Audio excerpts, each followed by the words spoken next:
Como nós devemos orar? De que maneira nós devemos comparecer diante de Deus? A importância nisso.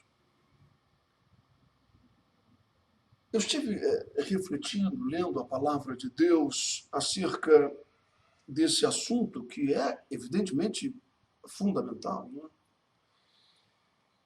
E a gente descobre que existem dois tipos de orações, dois tipos de clamor, de prece. É aquela oração que são apenas palavras jogadas no vento e que coisa alguma irão produzir. Por mais belas que sejam essas palavras, por mais rebuscadas no dicionário que sejam essas palavras, mas elas não produzem coisa alguma. São palavras atiradas no vento. E outras que são palavras que chegam ao trono de Deus, que produzem o milagre, que fazem com que aquilo que não existe venha a existir, que tornam todas as coisas ao nosso redor possíveis, que fazem se cumprir, que faz vir à tona o cumprimento das promessas de Deus em relação a este momento, ao momento de clamar. Pedi e dar-se-vos-á, buscai e achareis, batei e abre-se-vos-á. Porque todo que pede recebe, todo que busca acha, e para todo aquele que bater, as portas serão abertas. E quem não quer isso? A questão é que esse clamor, esta oração, esse pedir e esse buscar e esse bater segue uma metodologia. Existe uma forma correta, existe um caminho para isso. Não é de qualquer maneira. E Jesus, certa vez, ele foi perguntado pelos seus discípulos, né? Afinal de contas, o discípulo é isso, ele quer aprender, ele está ali para aprender do seu Senhor, do seu Mestre. E eles disseram, mestre, João Batista ensinou os seus discípulos a orar, a falar com Deus, né? Porque nós não temos o costume de lidar com as coisas espirituais e às vezes estamos cometendo algum erro na nossa forma de orar. Nos ensina também a orar. E eu acho isso interessante, os evangelhos narram esse momento, quando Jesus os ensina. Não é? E Jesus diz a esses homens que existe uma forma correta de se fazer isso, que não é de qualquer maneira. Porque, assim, a princípio, a resposta que você esperaria seria, não tem problema, você pode orar de qualquer forma, basta que você abra o seu coração, basta que você seja sincero, exponha aquilo que está dentro do seu coração a Deus e fale para Ele, e você vai obter uma resposta. Orar é assim. Não existe uma metodologia, uma forma correta. Mas, ao contrário desse tipo de raciocínio, a gente observa que Jesus ele ensinou um método. Primeiro ele falou acerca da hipocrisia, que a pessoa que comparece diante de Deus, ela tem que se despir da hipocrisia, porque havia homens que faziam longas orações da praça, com palavras rebuscadas, com uma voz bem firme, querendo parecer assim uma espécie de profeta, que o mar vai se abrir, coisa do gênero, não é? Querendo ser visto pelas pessoas, querendo aparecer realmente, né? Que as pessoas vejam a sua oração e o considerem muito espiritual, né? Considere uma pessoa assim, ou como essa pessoa ora. Né? Jesus disse que não, isso é hipocrisia, e que a Deus ninguém engana, que nós devemos entrar em nosso aposento, em nosso quarto, ou nos separarmos em um lugar qualquer, não é? Próximo a uma praia, uma mata, dentro do quarto, no monte, enfim, o objetivo é não querer aparecer. Não é que você não possa orar em público, numa igreja, mas o objetivo dessa colocação de Jesus é a questão da prepotência, é a questão do querer aparecer, é a questão daquele que quer falar a língua mais estranha que o outro, aquele que quer usar de palavras rebuscadas no dicionário, aquela coisa toda, né? Então ele diz que nós devemos largar de lado toda hipocrisia. Esse é o primeiro passo. O segundo passo é você não ficar usando de vãs repetições. Ou seja, não adianta você ficar repetindo aquela frase, repetindo aquela frase, repetindo novamente, como se Deus fosse surdo. Como se aquilo fosse uma espécie de ritual. E orar não é a prática de um ritual. É de fato abrir mesmo o coração, é de fato rasgar a sua alma em verdade, não é, diante de Deus, mas seguindo esses princípios aí. Não é? Largando de lado a hipocrisia e não ficar usando de vãs repetições, falando a mesma coisa toda hora, como se fosse uma espécie de ritual. Deus não quer isso. E então, Jesus ele diz aos seus discípulos, orareis assim, eu vou ensinar a vocês como orar. E eu quero alertar você sobre isso é muito importante, de que quando Jesus ensina a oração do Pai Nosso, ele não está ensinando uma reza para ser repetida de forma impensada, como um papagaio que apenas repete palavras que alguém lhes ensinou. Porque se assim fosse, Jesus estaria contrariando os seus próprios ensinamentos, porque ele disse, não useis de vãs repetições. Então não adianta você ficar repetindo as frases, Pai nosso que está no céu, santificado seja o teu nome, venha a nós o teu reino, seja feita a tua vontade. Porque isso seria uma repetição vã. E Jesus entraria em contradição com os seus ensinamentos. Então, a gente conclui de que ele estava ensinando não uma reza para ser repetida de forma impensada, não é? Mas uma metodologia, uma fórmula, um caminho de nos chegarmos ao Deus Todo-Poderoso que fez o céu e a terra, ao Deus que tudo pode, não é?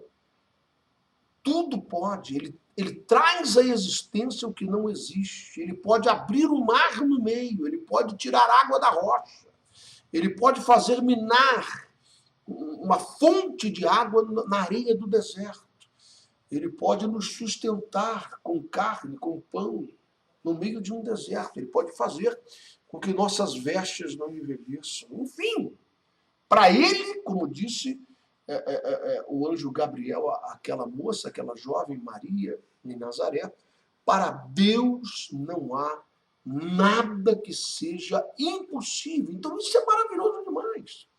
Você já imaginou você falar com este ser que tudo pode?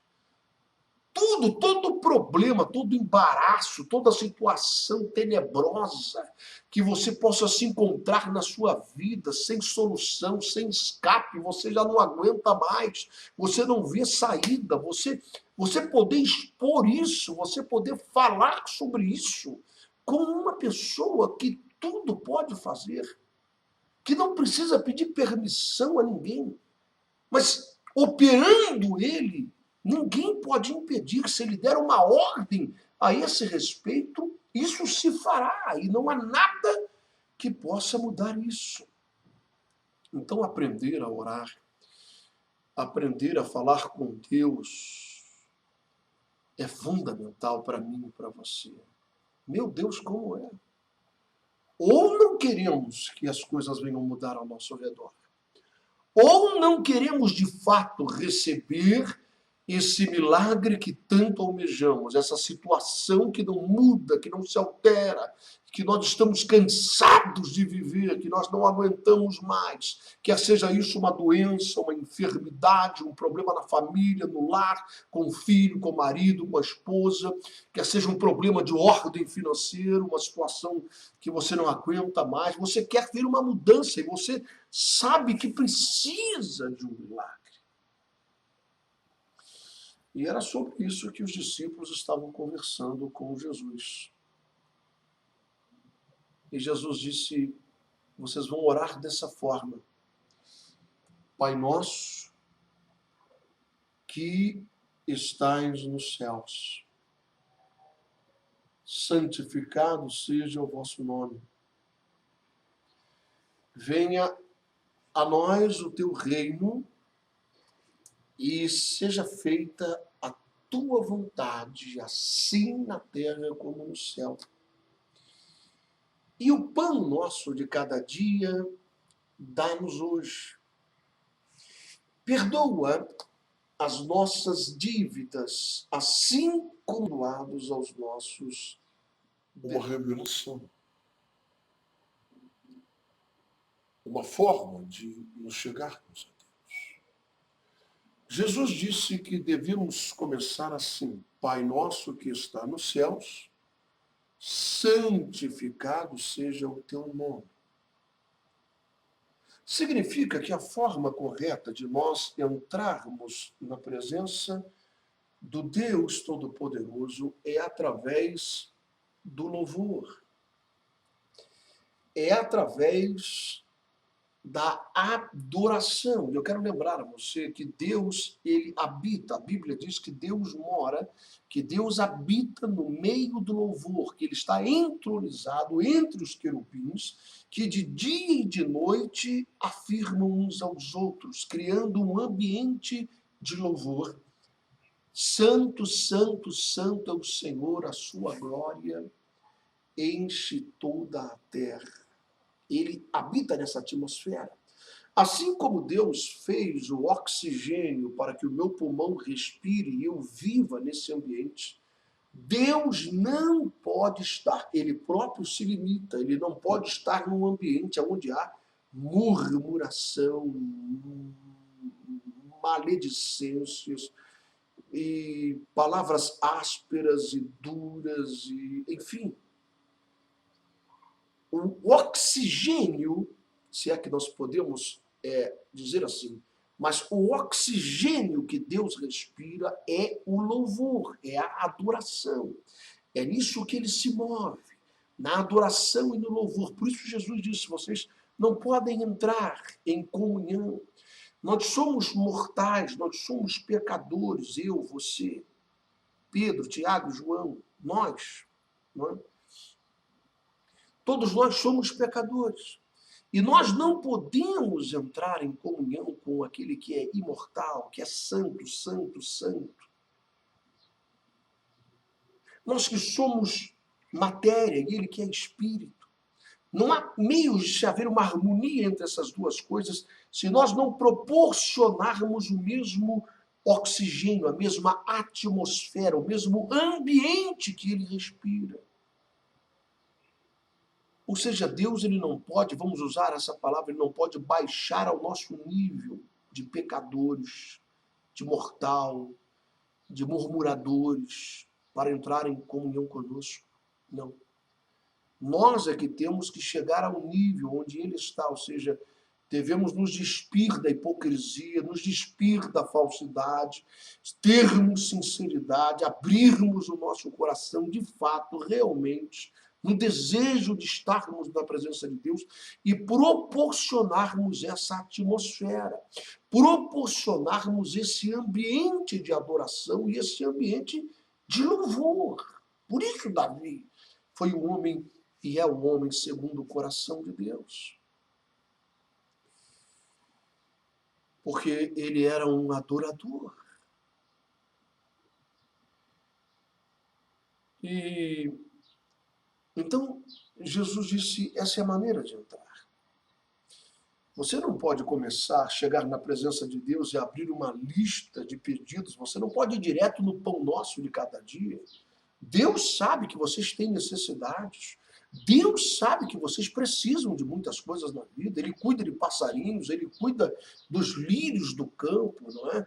Ele não vai cuidar de vocês? Ele não vai tratar de vocês? Não precisam ficar ansiosos, desesperados por aquilo que vocês vão comer, por aquilo que vocês vão vestir. Observem as coisas ao redor de vocês. Se Deus cuida de passarinhos, nenhum deles morre de fome. Se Deus veste uma flor, um lírio do campo, não é? Ele não vai vestir vocês, ele vai fazer. Vocês são filhos deles. Vocês são filhos dele. E ele irá fazer isso por vocês. Não há limites, não há barreira, não pergunte como. Ele faz, pronto e acabou. Porque ele é Deus, ele tem poder para fazê-lo. Não são promessas vazias, ele realmente o faz. Então não entre na presença dele assim. É muito triste, né? Você que é pai, você que é mãe, é muito triste você ver um filho, uma filha que se aproxima de você apenas pensando na grana, pensando naquilo que você pode dar a ele ou a ela. Você não tem um gesto de carinho, você não tem um afago, você não tem um beijo, você não tem uma palavra carinhosa, mas é só pai me dá isso, mãe me dá aquilo, eu quero isso, eu quero aquilo outro, eu quero isso agora, e é só um relacionamento meramente comercial. Né? Alguns filhos chegam até a matar o pai e a mãe para tomarem posse da herança. Não há sentimentos envolvidos nisso aí. Não há carinho, não há amor, não há afeto. Não é? É só comércio. E se aquele pai e aquela mãe começam a negar algumas coisas, eles providenciam para matar.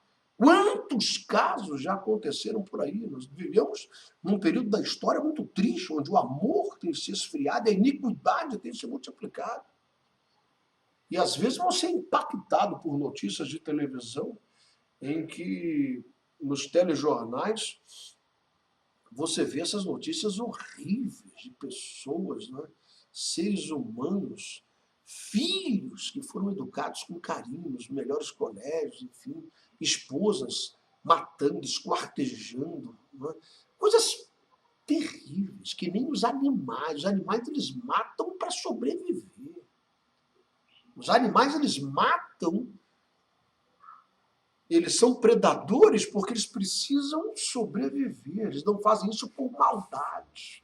Eles não fazem isso por um sentimento de crueldade. O ser humano, quando ele não tem Deus em sua vida, ele tem essa capacidade pervertida de fazer o mal. Então, a gente observa que Deus ele não quer isso. Ele não quer um relacionamento assim. Não é? Ele não quer ser tratado dessa forma. Apenas que você abra uma lista de pedidos, eu quero isso, eu quero aquilo, Deus me dá isso, anda logo, eu estou com pressa, eu não aguento mais ficar esperando esse milagre, essa bênção, Senhor. Não.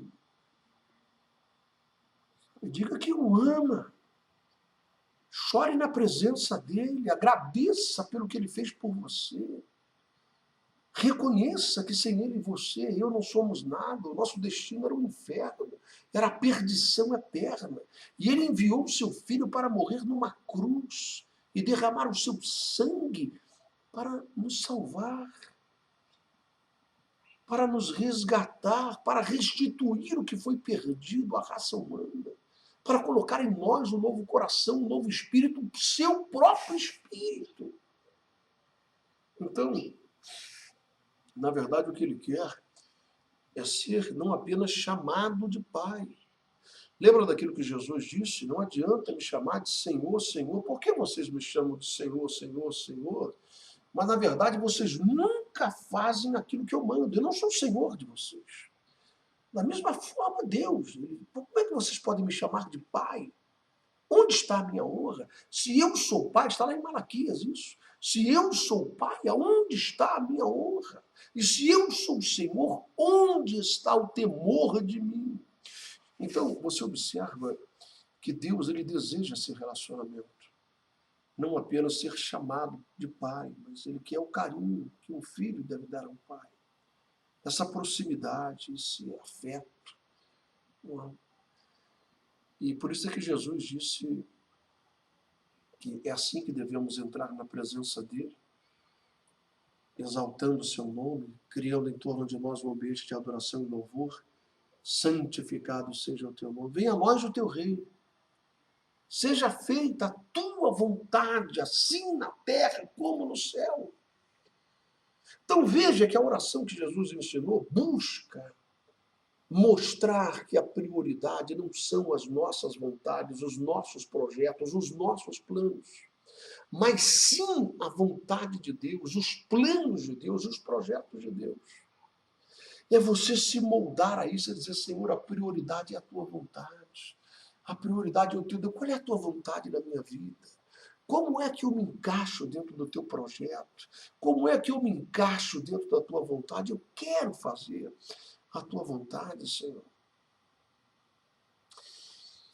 É interessante a gente observar que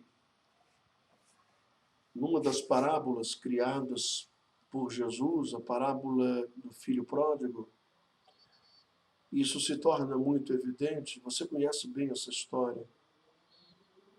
Um pai, um homem muito rico, um fazendeiro, tinha 2 filhos, né? O mais velho e o mais novo, cheio de fantasias. Ele ouviu o canto da sereia, não é? O diabo sussurrou no seu ouvido e disse, olha, você vai envelhecer aqui no meio dessa fazenda, o mundo é tão grande, né? Tem tanta coisa para você conhecer, tantas mulheres diferentes, amigos, festas, não é? Baladas, e você aqui na casa desse velho, e esse velho é forte, ele é um fazendeiro, aí ele vai viver muitos anos, você vai envelhecer aqui, se você não tomar uma providência. Aí ele foi e pediu a parte que lhe cabia na herança, você conhece a história, se deu mal, né? É sempre assim, né? O diabo, ele joga um gancho, um anzol, é como um pescador, né? Ele camufla o instrumento de morte numa isca. Ele atrai, é o canto da sereia, ele atrai a pessoa, né? É o canto da sereia. E aquele rapaz, ele foi e perdeu tudo que tinha, seus amigos o abandonaram, as mulheres apaixonadas o desprezaram, ele viu que tudo aquilo era falso, era ilusório, era fantasia, acabou na lama de porcos, cuidando de porcos, pior do que isso, desejando comer o que os porcos comiam, e nem sequer isso davam a ele. É uma história triste, arrasadora, né? Mas tem muita gente que vive isso. Tem muita gente que acaba dessa maneira, né? E aí ele recobrou o juízo, falou, quer saber de uma coisa? Eu vou voltar para a casa do meu pai. Meu pai me ama de verdade.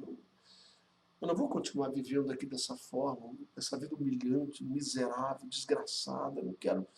Eu vou falar com meu pai, Senhor, eu pequei, eu fiz o que é errado. Eu reconheço isso, me recebe na tua casa, nem que seja como um dos teus empregados. E aí o pai o beijou, o abraçou, não quis nem limpar a lama do porco, beijou assim mesmo, o abraçou forte, mandou fazer uma festa e mandou botar novas vestes nele, novas sandálias, um anel no seu dedo, simbolizando aquela aliança de pai com filho, não é? E aí o irmão mais velho chegou e ficou revoltado. Então você observa, isso que eu quero dizer, sobre essa questão de sentimento de filho para pai. Você observa uma coisa interessante, que aquele irmão mais velho, que muitas vezes ele passa de forma camuflada, escondida, oculta nessa história. Todo mundo pensa que Jesus contou essa parábola para chamar a atenção do filho irresponsável mais novo que acabou na lama do porco. Não é. Ele contou essa parábola para que os fariseus ouvissem, porque eles criticavam Jesus por resgatar essas vidas perdidas, prostitutas, cobradores de impostos, gente proscrita, gente ignorante. Jesus os resgatava. E os fariseus o criticavam por isso. Então Jesus contou essa parábola. Ele queria chamar a atenção para aquele irmão mais velho. E ele passa de forma camuflada, escondida, oculta. Aquele irmão mais velho ficou com ódio, ficou com raiva, não quis nem entrar na casa, não se alegrou com o pai, ele não se importava com o sentimento do pai, ele queria só era a boa comida do pai, a sentar na mesa e ter o seu café da manhã, ter o seu almoço, ter a sua janta, tudo preparado, não é? Ele nem sequer levantava a cabeça do prato para olhar para o rosto do pai e ver as lágrimas nos olhos do pai, e ver os olhos do pai fitos na janela no fim da estrada para ver se aquele garoto estava voltando. Ele não ligava. Ele nunca disse: pai, eu estou vendo o seu sofrimento, eu sei que ele errou, eu sei que ele foi responsável, mas eu sei que o Senhor o ama e eu não posso ficar indiferente ao teu sentimento porque eu te amo. O Senhor tem me dado tudo do bom e do melhor. Então eu não posso ficar indiferente a isso, a tua dor. Eu vou buscar esse rapaz, eu vou procurar ele, eu vou fazer alguma coisa. Não! Não, ele só queria sua comida no prato, ele queria as melhores roupas, ele queria. Mas ele não estava nem aí para a dor do pai. E é sobre isso que Jesus queria chamar a atenção, esse relacionamento sem sentimento, esse relacionamento hipócrita, esse relacionamento comercial, esse relacionamento toma lá da cá. Quantas pessoas estão vivendo isso, não é? Toma o meu dízimo, toma a minha oferta, mas me dá logo o meu milagre e anda depressa, porque senão eu vou desviar. Eu subo da igreja, não volto mais. Mês que vem não tem dízimo, mês que vem não tem oferta, porque eu quero meu milagre. Anda logo. Não há, não há carinho, não há amor, não há afeto, não há sentimento. Não é? Se isso é triste para nós que somos pais, não é? Eu comparo que numa proporção bem maior, é muito triste para Deus. Quando ele observa alguém tratando ele dessa forma, ele que nos dá tudo. Ele que nos dá tudo, ele que tem um amor verdadeiro, tão profundo, não é? Tão autêntico. Deve haver uma tristeza muito grande no coração de Deus quando ele vê esse tipo de comportamento. Então, por isso é que Jesus disse que isso é fundamental. Essa é a oração que funciona. Seja feita a tua vontade, Senhor. Eu quero conhecer a tua vontade. E quero saber de que maneira eu me encaixo dentro dessa vontade. Eu quero te servir. Eu quero ser teu servo. Eu quero ser filho mesmo, de verdade. Eu não quero só me beneficiar da tua grande riqueza, porque tu és um grande fazendeiro, tu és dono de todo o ouro e toda a prata. E aí sim, aí Jesus fala sobre o pão nosso de cada dia, né? Que nós devemos expor a Deus.